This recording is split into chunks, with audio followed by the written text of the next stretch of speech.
fait tout Tibino à Zamba. L'équipe est vraiment complète. Ah, tout ce qu'on va faire.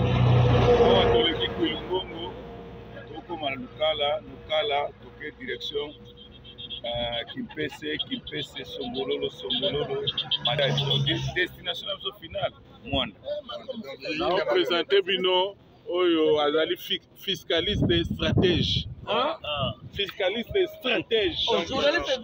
Fiscaliste stratège. On peut faire des guerres. On peut faire des guerres. Donc, il y a une délégation. Chef de délégation. Kalaka l'État. Sombe Ibele. Mobali ya solo. La kata fraternité kinoise. Mobali ya solo. Asimba Matonge Mobimba. Dynamique. Dynamique de Matonge. Ouais, bah c'est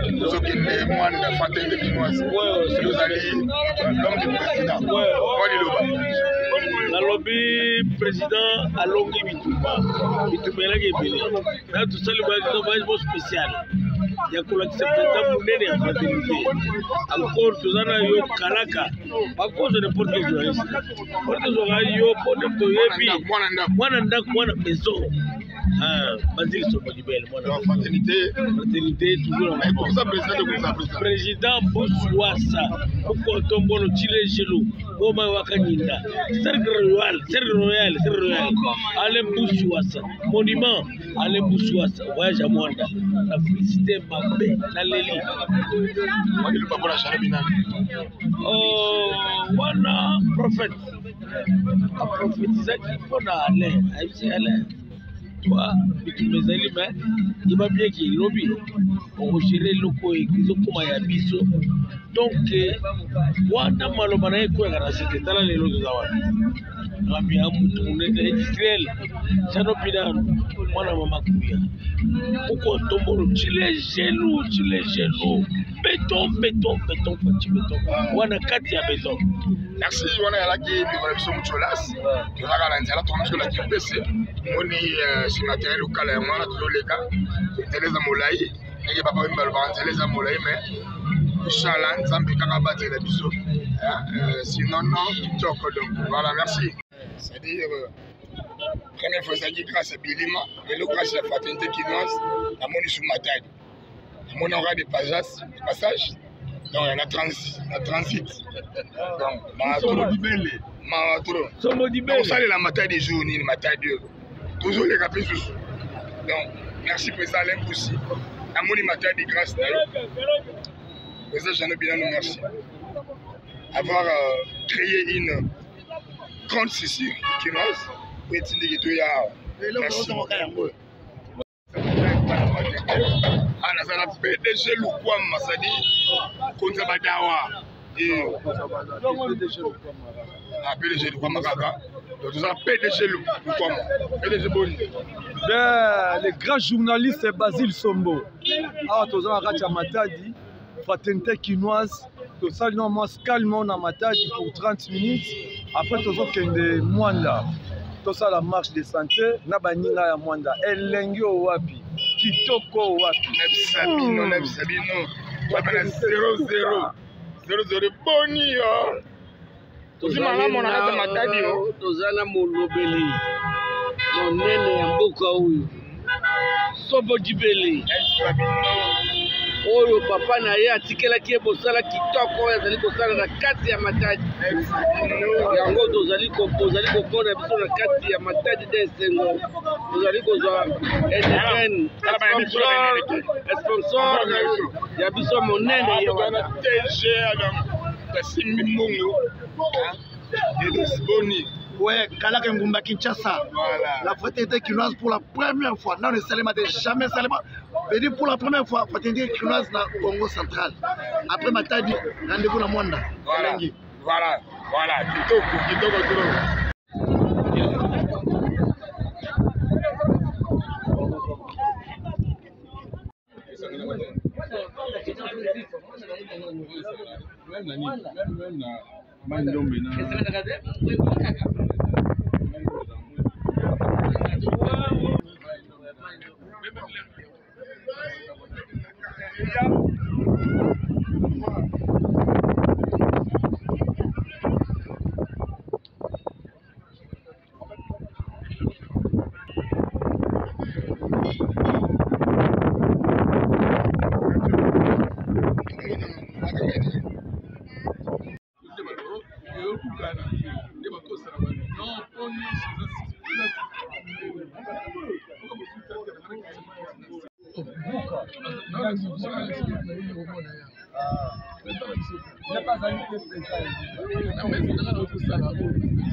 Ceux qui 16h, 10, 18h30.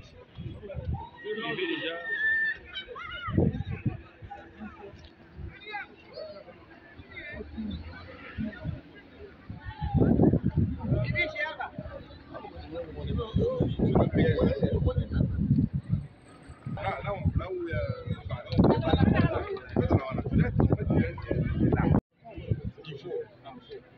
Comme ça, tu suis les...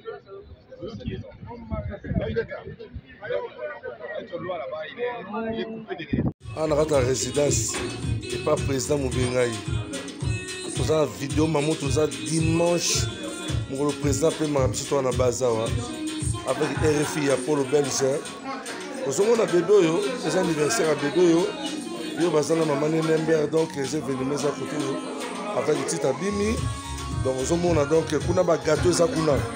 Le journaliste pour moto aux gâteaux zate donc c'est le cas de au number one doit la Kingakati donc Kingakati donc RFI moi aux gâteaux zate pour la vidéo à ce reportage donc aux hommes à toi la Kingakati à Kolia Komela ya formation là avec président Benga et aux hommes ba poche kilo donc blague était donc à toi kitoko la vidéo musu bozongo sikolo kala mingi te bozo la vidéo boza ba vango la vidéo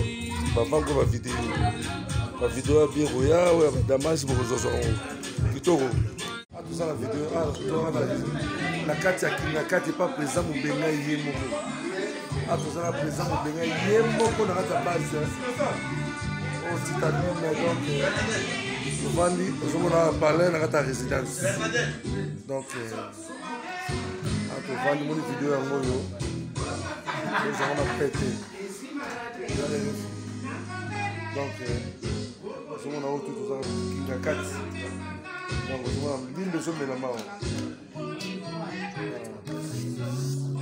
toko makasi kuna suka nikila nembe boza vidéo bomona bona on a la résidence et pas président Moubengaï. Nous avons une vidéo, maman, tout ça dimanche. Le président peut m'appeler à Bazawa avec RFI à Polo Belge. Nous avons un bébé, c'est un anniversaire à bébé. Nous avons maman Nember, donc j'ai venu mettre à côté avec une petite abimi. Donc nous avons donc un gâteau.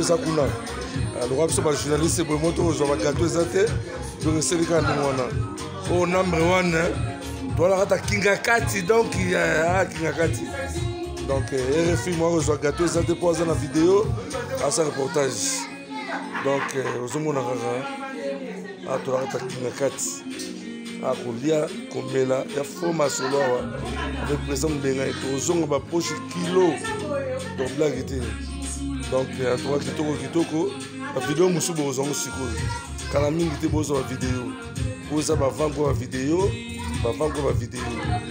la vidéo ya bien roya ou ya damage bozo kitoko a tout ça la vidéo la kati ya Kingakati pas présent Moubenga yé moko a tout ça la présent Moubenga yé moko na kati base au titanium donc vandi ozomona parler na kati résidence donc on va nous vidéo en moyo nous avons pété donc nous avons tout ça qui a 4 donc nous avons 1000 besoins de la main toko makasi kuna suka nikila nembe boza vidéo bomona bona kitoko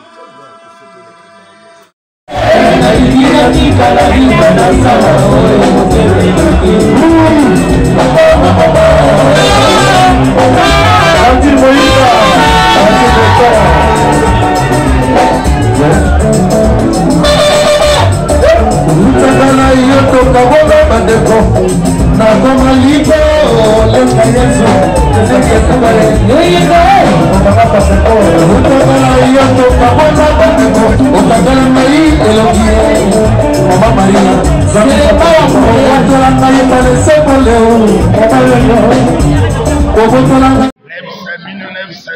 Sabino.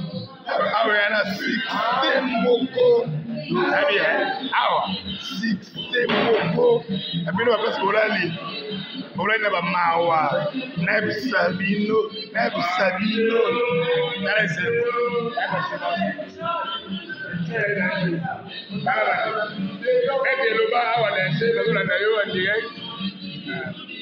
Ah oui, vidéo.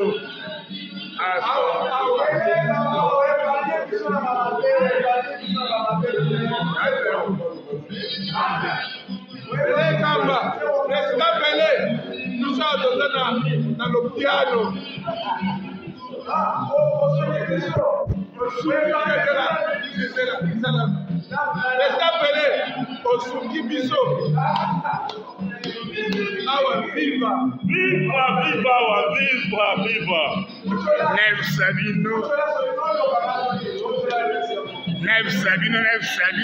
Sabino.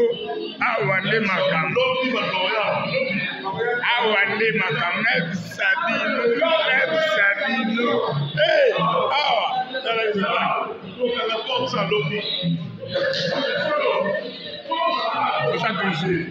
Sabino.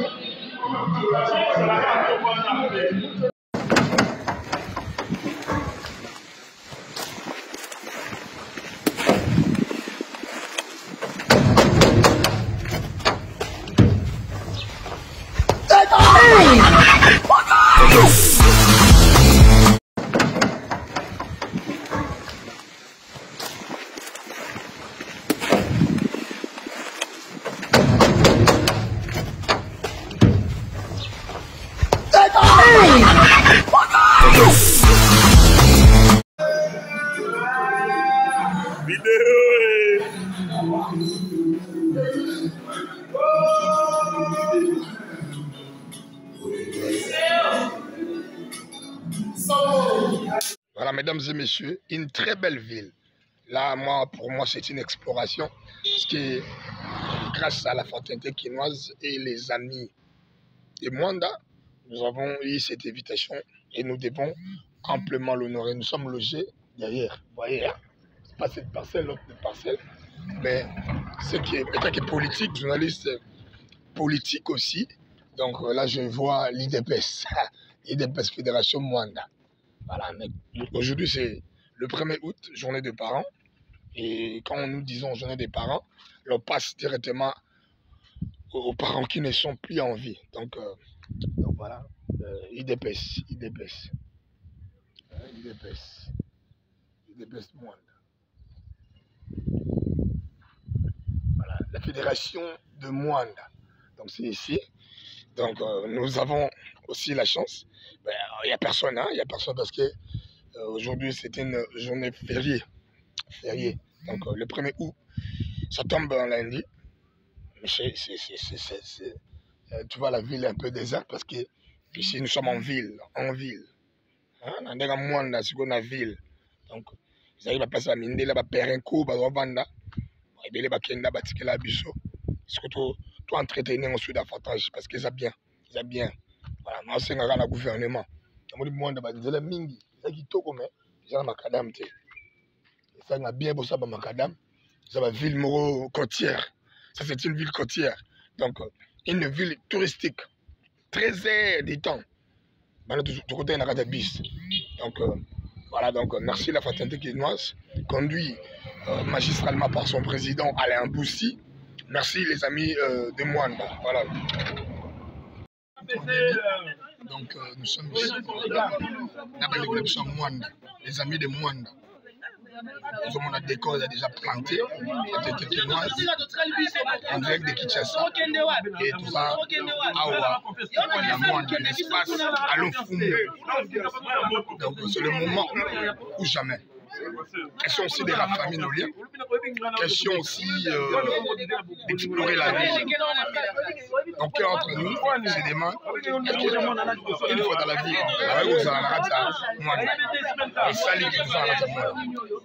grâce à la fraternité quinoise, on a invité Nabiso et n'a pas haute donc ça fait vraiment plaisir et tout le monde fraternité kinoise ndemaka et déjà plaisir makasi au monde battu ba outil ba misika à ba risque et péril donc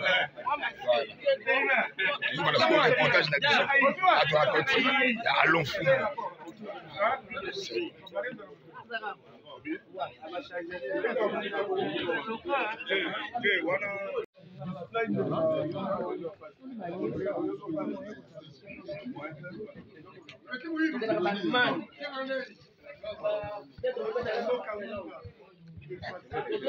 Boagito makasi ba mama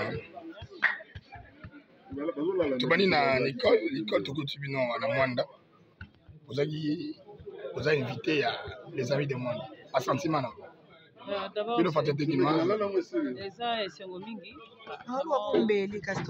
D'abord, accueil, déjà découverte. À travers Fraternité Kinoise, Mwanda, nous avons découvert beaucoup de choses. Accueil plutôt que chez les mots. Je remercie vraiment les amis de Mwanda parce que ce n'est que les aider. La suite viendra demain. Et vous en avez un moi, je le banquier. Dave! Merci, papa. Dave! Mais c'est vide. Mais c'est vide.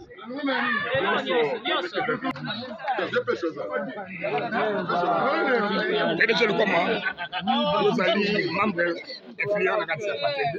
Continuez à moins de sentiments années. Fraternité kinoise. Fraternité kinoise de l'Endio. En tout cas, le monde association,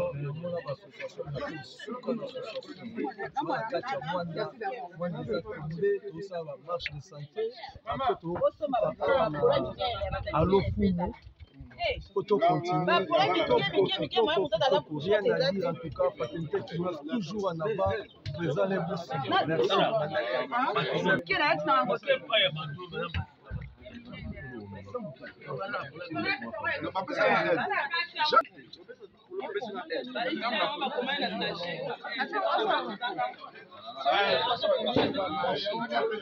Ouais.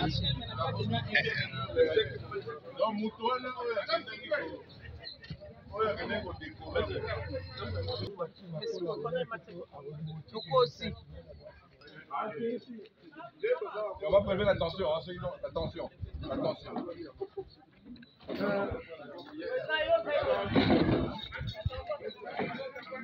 Les amis des mondes. Oui, on est là. Ouais, ça c'est la télévision. Juste un mot. Okay. Juste un mot parce que c'est avec honneur vous avez réussi une grande structure kinoise, à savoir la fraternité kinoise, puis de aller les amis des mondes. Parce que là, vous avez la Congo France Télévision, et vous avez le monde entier, mais vous avez la TNT, pour la Kinshasa, pour la Brazzaville partout. Ndiko, c'est nous anini. Vous invitez les Kinois et pas la Bino. La première des choses, c'est d'abord parce que Kinois, c'est le centre de toutes les institutions de la République.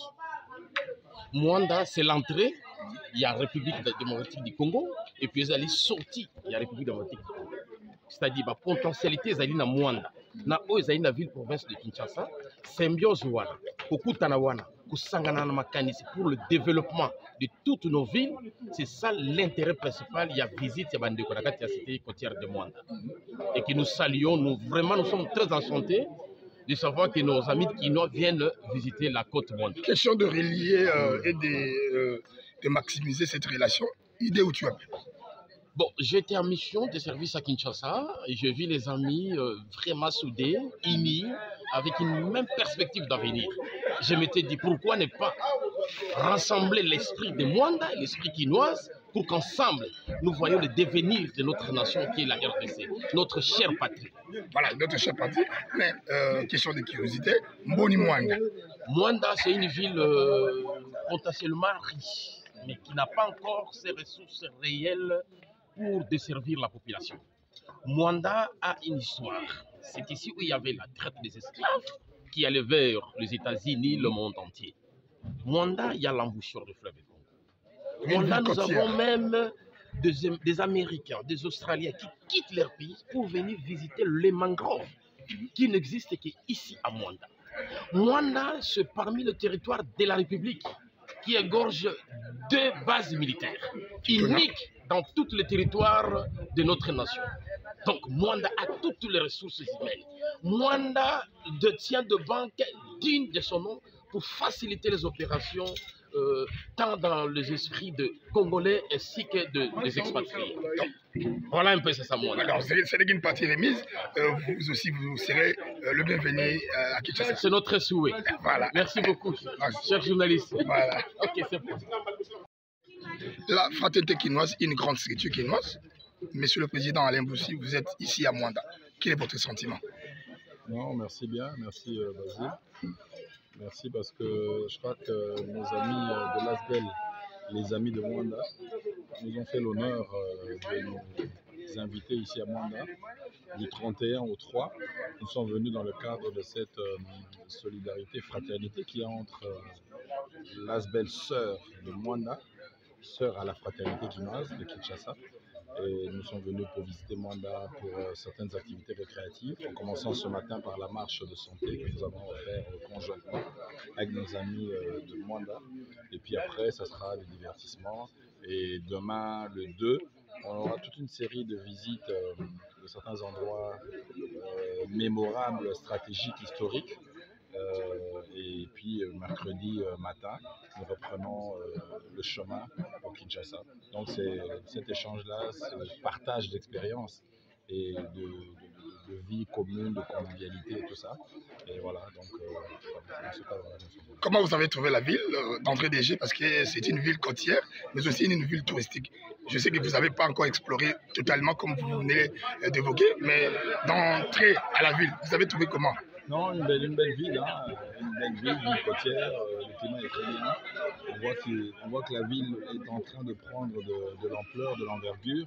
Et j'imagine que dans les 5 prochaines années, ça va être une ville très très importante en termes d'activité.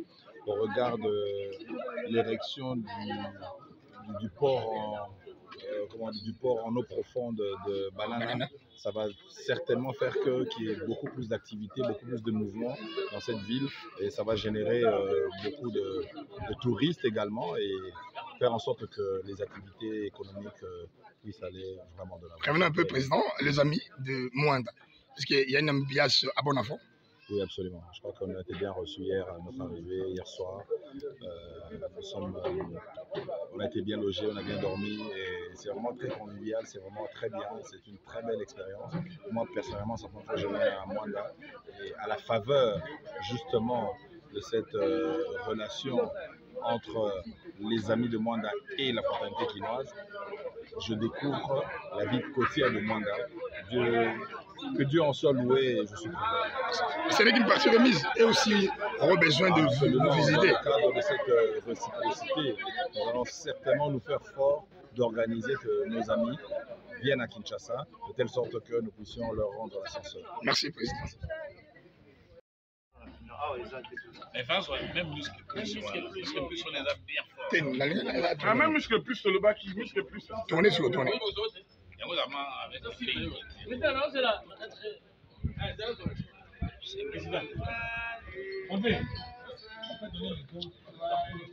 Mais tout le monde est aussi par la fraternité quinoise. Ouais, que ça, moi, j'ai un système de fagnon. Exceptionnellement. C'est la famille. Voilà, donc, Boyambi, le bandi on a vu qui quinois, bandi on a vu il y a fraternité quinoise, sentiment zani. Bon, tout ça, on a sentiment mon il y a ma casse, moins tout exprimant les athées pour Baouti musique, Baouti Kinshasa, Mwanda, c'est vraiment plus de 600 km, 500 km. Hein. Donc, Baïgota Labisso, c'est vraiment Isaïe Sengomakasi. Vraiment, tout le monde est harmonieux, c'est les gars bien. Ah, ils ont beaucoup d'hospitalité. Vraiment, tout ça, on a Sengomakasi. Ndenge baninga na biso baye et tout espérer que tout le long il y a ba journée ba rolé qui ça awa nyonso ke le kanango vraiment sans problème. Oui ndeko moi le bas parce que tout le monde est tellement organisé et vous vraiment organisé est-ce que les loba na fraternité ba OCP là en tout cas malobeza ka to réitérer non ba bienvenue surtout pour na ba yemba liboso pour na Mwanda voilà donc oh les jumelage mo kitoko to partager peu expérience la mission sociale oyo ba mutualité la mission zanango soit qu'on va se copier les expériences et c'est moi trop donc on va passer par moment kitoko Mwanda eza mboka malamu et un territoire hospitalier. Na sengi surtout na baope bakoye bakotika bilembo awa. Batika bilembo puisque lobby Mwanda kozala mboka moko oyo mutu nyonso akonvie yango. Donc en tout cas bon séjour chez nous et puis mamnou sur les entramalades. Oui, le décor est planté, tout le monde a tensiomètre, parce que voilà, moi, la moka, zapatir, ils sont coloqués. Moi, les loba, tout le monde dit, ticket. Ouais, c'est une très bonne organisation. Une très très bonne organisation.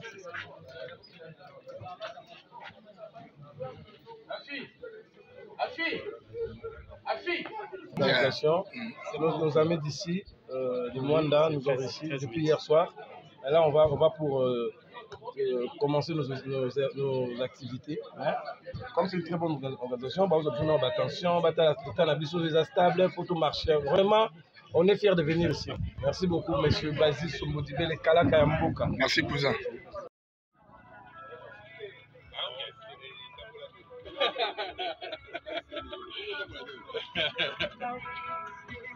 L'international est Basile Sombo. Dibélé. Boni ndeko Fredo, marche ezaloka bien? Marche eza kitoko to na kati ya Mwanda, ka ndenge ezala kula ti fraternité kinoise toujours. Toujours.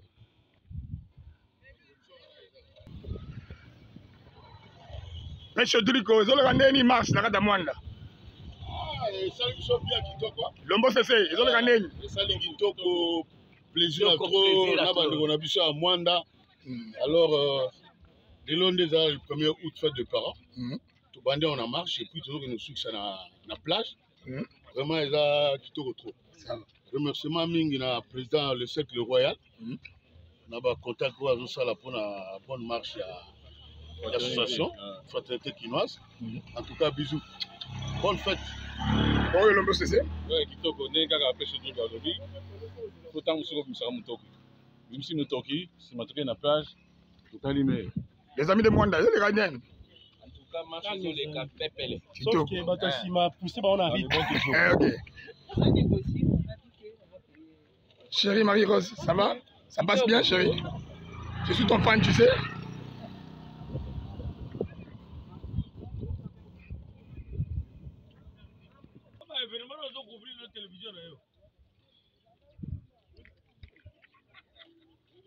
Mucho la c'est bon image de gagner na kata Mwanda. Elengi talaka ndeto zokende talaka kitoko busiwasa mukulu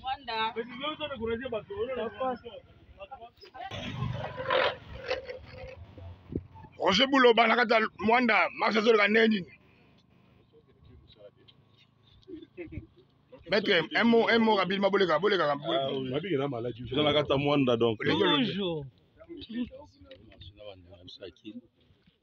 En direct de Mwanda ici. Oui, prof. En pleine marche de santé avec nos amis, les amis de Mwanda. Donc, Vinas Bell qui nous a invités donc, pour affermir nos relations. Donc, on est en pleine marche de santé comme vous le voyez. C'est le 1er août 2022. Et bientôt, nous allons atteindre cette quelques points de chute. Et c'est là où on va se divertir par rapport, on va aller à la plage. Merci. Merci beaucoup. Voilà, mesdames et messieurs, les amis du Podium du Peuple, comme convenu là, nous sommes en pleine marche et en pleine Mwanda, au Congo central. Nous, la fraternité kinoise, invités par les amis de Mwanda, nous sommes là, c'est-à-dire à la fois, je suis un marcheur, mais aussi, je suis un reporter parce que il faut aimer son métier. Mon métier, Kalégué, mon papa, mon défunt père Adam Soubodibele, c'est être à la bourse. Vous voyez, nous sommes à Mwanda. Voilà, nous sommes à Mwanda, chers amis. Nous sommes à Mwanda. Nous sommes à Mwanda. Nous sommes à l'image. Donc, nous avons des exercices. Donc, même la guerre, la guerre, on a filmé. On a journaliste, journaliste et reporter d'images. Merci. Tout le monde continue de marcher.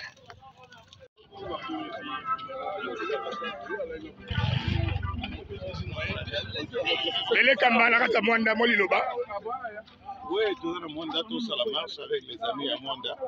Et c'est notre n'a pas ta fatalité chinoise, bon mon kaka. Le meilleur. Donc restera la seule structure depuis qu'il y a la Kinshasa où ils ont ma casse mikolo. Moutako Sabinote fatalité chinoise reste et restera toujours la fatalité chinoise. On a encadré les lois chinois. La ville à Kinshasa, c'est la fatalité qui nous a. D'après Valérie que nous sommes à Mwanda, une délégation de plus de 50 personnes. Voilà. On va donner à tout le monde. Voilà. Bon.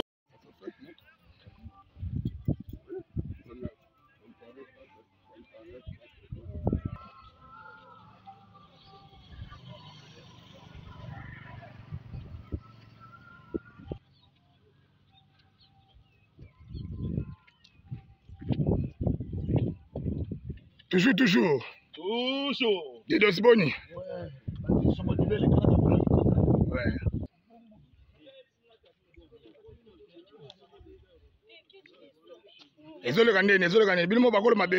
Bon, tiens le coup, hein, ça se passe déjà bien, donc allez-y comprendre, la ville est déjà en ébullition. Ah là, c'est le fondé qui parle. Hein. Voilà.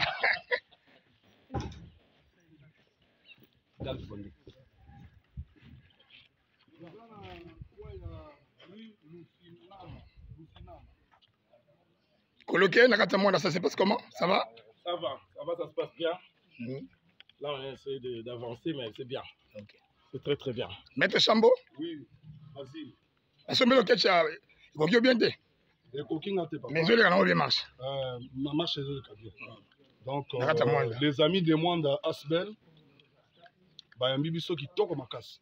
Tolali bien, tomeli, tolier, toujours marché qui toko. Ah, toke siko na Saint-Tropez, de place de Chiteza. Après, on a des toke no c'est. Basile Sombo Dibele. Voilà.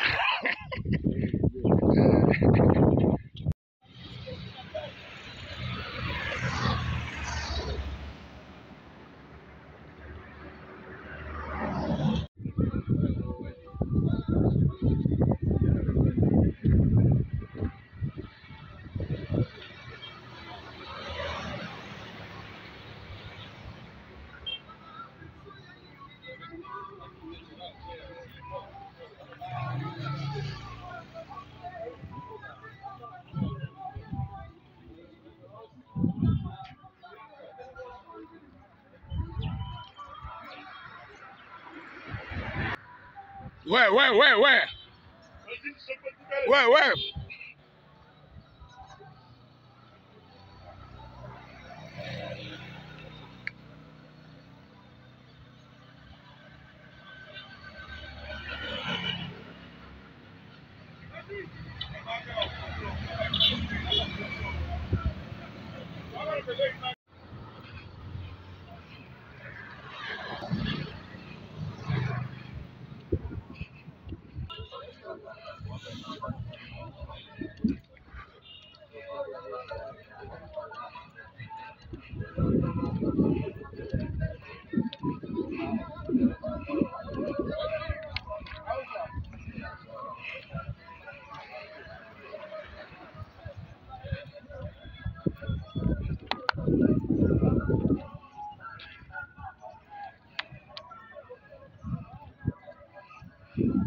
On est à Chancy.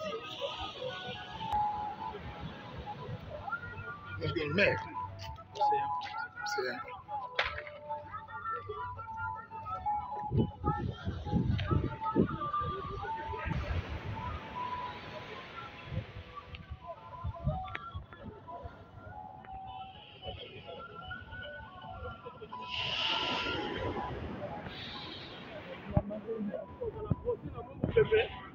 on rafraîchit bino parce qu'on y est en train de sentir.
babilo tuna sana na tinda de to tango iza deve